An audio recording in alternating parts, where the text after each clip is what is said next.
What is up, everybody? We have a special conversational pace episode. I am joined by my frequent co-host, Finn Melanson, and we're just doing a quick TRE, I don't know, favorites edition. It's been a week since we were at TRE.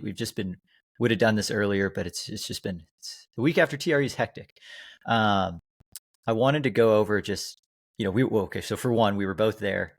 We got to check out a lot of it. It's amazing how 2 days of the showroom floor is not enough time to look at everything at TRE. If I were to spend an amount of time at every single booth that I wanted to, I definitely need that third day, maybe even a fourth.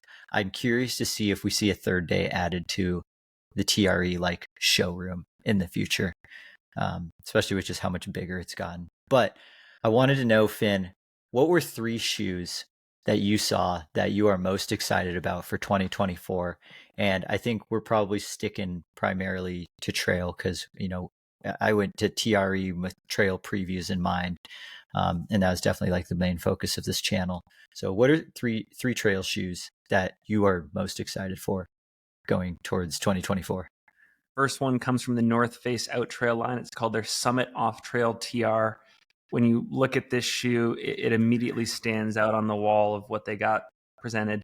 7mm lugs, BOA dials, really interesting gator system. When I was talking with the North Face product line manager on hand, we were kind of trying to find connections to it in the trail world. It really is for that like off trail, as a like pathfinding experience. We even talked about Barkley, and they were saying this could be like a shoe for Barkley. So really niche use case shoe, but I do love when brands specialize like that. Second one for me was the Ultra Wild Experience, which is the trail version upcoming of the Forward Experience that we just reviewed. And then my third one, Brett, is from a brand, and I'm going to have to be kind of dodgy here, but it's from a brand that is on one of our 2 screens right now, of which there are many brands being presented. I'm not allowed to talk about it, but that's my pick, and I'm going to be mysterious about it. I love it. I love it. 3 shoes that I'm excited about for 2024. The first one is the Hoka Tecton X3, and it's kind of for similar reasons of you choosing the North Face Off Trail, the Summit Off Trail TR. Is I love when a brand builds a shoe, not so much because they're going to sell a ton of it, but because they want to show what they're capable of. The Tecton X3 is really leaned into Hoka using that shoe to showcase the tech that they can implement into a shoe, just like how North Face is doing with the Summit Off Trail.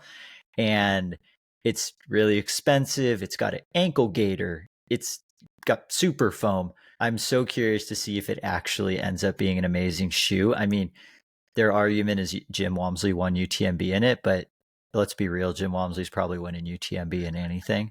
So I'm very curious about that one. The other one is also from North Face, and it's their upcoming Alta Mesa 500, which is their non-plated high stack shoe. It's got a supercritical EVA, and that was primarily born from athlete feedback that they liked, the Summit Vective Pro, but they wanted a non-plated version that was just a little bit more comfortable on easier paces and, allowed the foot to move a little more, but still had some cushion. So it was really cool to hear that like direct athlete feedback helped create a shoe. There's also an Alta Mesa 300, which is a little bit less cushion, but that 500 I'm really curious about because it checks a lot of the boxes for me for what I want in a trail shoe. And then the third one is from Adidas, and it's not the Agravic Speed Ultra. It's just the Agravic Speed, the one below the Speed Ultra. The shoe was developed largely from feedback by Tom Evans, and it is essentially an Adidas Boston Trail. Tom Evans has run so many miles on the trails in the Boston because he just loved the Boston that they were like, damn it, Tom, you need to wear trail shoes more. And he was like, well, make me a Trail Boston.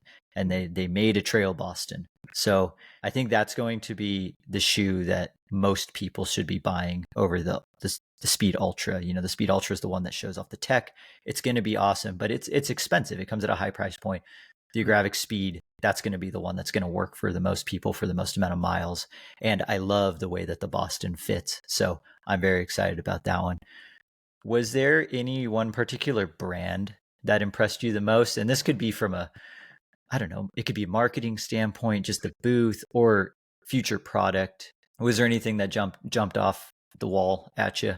Yeah, it was actually a tech company called Nix Biosensors. And what Nix Biosensors has is a continuous sweat rate monitor that attaches to either one of your triceps. And it essentially monitors your sweat rate such that as you're out there on training runs or even on race day, you can get a better sense of the exact hydration strategy that you need to map to that particular race or training session. And as you and I both know, as the audience knows, one of the most difficult elements of ultra running to solve for, one of the biggest black boxes, is nutrition. Like, a lot of these races do become eating and hydration contests, and they, to a large extent, are mysteries. And Nix Biosensors is working to simplify and clarify that element of preparation. I'm not going to say that the tech is totally there just yet, but from what I gather from the conversations with them, it's getting better and better and better. And if they can even get like 50% of the way there, I think it's going to make a huge dent in our world and improve performances. So very excited about what's on the horizon there. That's a really good one. That's fascinating. And that actually now has me thinking like to anyone watching this video, Nick's biosensors, should Conversational Pace do a review on that? And if it's worth your money. It's not shoes, but I would love to review some other product that's innovative and interesting. And maybe we could even we could make bets on what we think our sweat rates are before Yeah. the actual thing. Like, cause like I have an idea of how much sodium and fluid I should be taking in. I'm sure you do as well. Let's see how far off we actually were. So yeah, do you want to see Nick's biosensors on the next Conversational Pace review? How about you? Brand that impressed me the most, uh, just out of sheer like new product innovation and maybe just me not expecting it, was the North Face. Mm, Their shoe wall had the most new shoes of I think any of the brands, especially from a trail standpoint, and like two new lines of shoes, the Alta Mesa series and the Off Trail series, all of which looked really cool. I mean, I got to talk to, I think, the head of footwear development, Brett Rivers. I might have botched his actual position, but either way, I think he's in year 2 of being at North Face, and for like pretty much the first time ever, this is like me looking at it, like not him telling me. So this is just my anecdotal experience. It seems like for the first time ever, North Face has more than a 1 year plan for their footwear. I've seen it multiple times where they launch these shoes, they seem like they have promise, and then the company just goes quiet, and then nothing happens again, and then they try it again, and then they come out with these shoes like these seem nifty, but then they don't update. There's no more further marketing. We're seeing immediate updates to some of their shoes from last year. We're seeing new shoes. There is already many new shoes and updates in the 2025 development. So they are already looking multiple years out. They're getting more feedback from their athletes.